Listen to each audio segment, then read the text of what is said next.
இதை எண்ணி எண்ணி இயற்கையை வியக்கிறேன். எட்டாத உயரத்தில் நிலவை வைத்தவன் யாரு? பெண்ணே பெண்ணே பூங்காற்று அறியாமல் பூவை திறக்க வேண்டும். பூக்கூட அறியாமல் தேனை ருசிக்க வேண்டும்.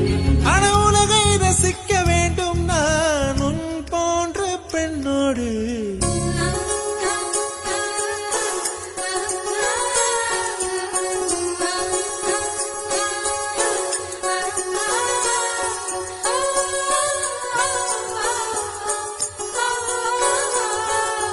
வெண்ணிலவே